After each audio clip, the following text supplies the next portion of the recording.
Cette semaine, Réforme fait un pas de côté et revient sur les propos que le ministre de l'Intérieur a tenus sur les évangéliques.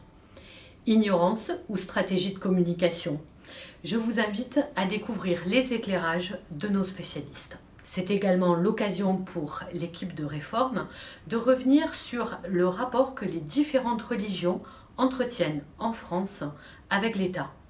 Nous irons également voir ce qui se passe du côté de nos voisins, en Italie et en Suisse en l'occurrence, mais aussi plus loin aux États-Unis.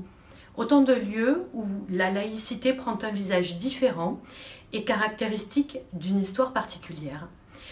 Pour découvrir tout cela, je vous invite à consulter notre site réforme.net ou pour ceux qui le préfèrent, notre version papier. Bonjour à tous. Cette semaine, dans Le Pèlerin, une grande enquête sur le séparatisme. Le 16 février, l'Assemblée nationale a voté en première lecture le projet de loi confortant les principes de la République. D'abord conçu pour lutter contre l'islamisme, ce texte a été étendu à tous les cultes. Et certains responsables religieux, notamment catholiques, s'inquiètent ouvertement d'une loi qui porte un message de méfiance à l'égard des religions. Nous décryptons dans nos colonnes les enjeux de ce texte controversé en attendant son examen par le Sénat le 30 mars prochain. Et pour tenter de comprendre concrètement ce qui se joue dans ces débats passionnés, notre reporter s'est aussi rendu à Trappes, dans les Yvelines. La ville est sous le feu des projecteurs depuis les déclarations alarmistes d'un professeur de philosophie.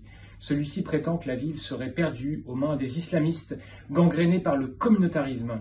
Qu'en est-il vraiment ?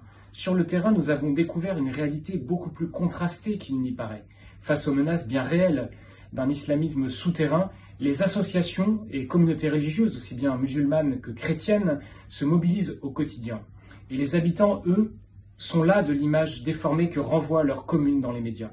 Une enquête passionnante au cœur des paradoxes de l'intégration française à retrouver dès aujourd'hui dans Le Pèlerin.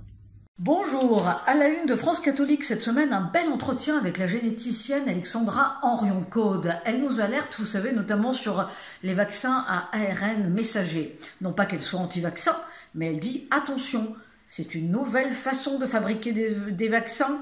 Nous n'avons pas suffisamment de recul pour jauger la transmission de ce qui est une modification génétique dans notre organisme. Et puis, puisque nous sommes toujours en pleine crise sanitaire, nous vous proposons une belle réflexion sur le sursaut dans l'épreuve, en mettant un coup de projecteur sur le 150e anniversaire des apparitions de Pontmain.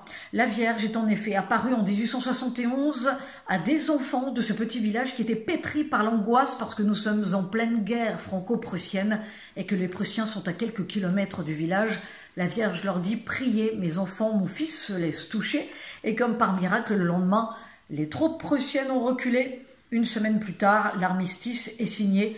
Un bel exemple que vraiment Marie peut être profondément présente quand nous traversons des épreuves. C'est à lire donc dans France Catholique. Je vous souhaite une bonne lecture et une bonne semaine. Bonjour, confinement, couvre-feu, gestes barrières ou encore télétravail, voici des mots qui font partie désormais de notre vocabulaire quotidien.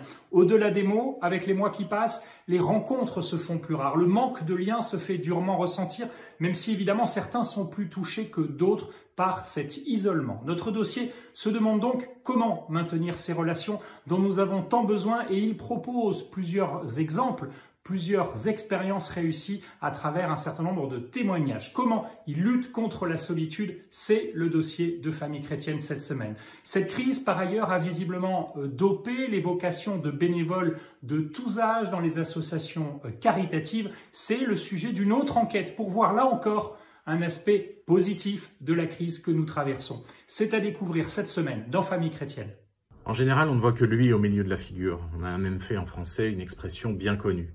Pourtant, cela fait plusieurs mois maintenant que nous nous sommes habitués à voir disparaître notre nez derrière des masques, en raison d'une épidémie dont l'un des symptômes est justement aussi la perte de l'odorat. Nos nez sont malmenés, l'odorat est dans tous ses états. Alors cette semaine dans la vie, nous avons voulu nous intéresser à cet organe et au sens qui lui est relié. Comment notre rapport aux odeurs a-t-il évolué dans l'histoire? Quelle place les parfums occupent-ils encore dans nos relations sociales? Mais aussi, comment les odeurs peuvent-elles directement être liées à nos émotions? C'est un voyage olfactif, en somme, que nous vous proposons de retrouver cette semaine dans la version papier de l'hebdomadaire, bien sûr, mais aussi sur notre site internet.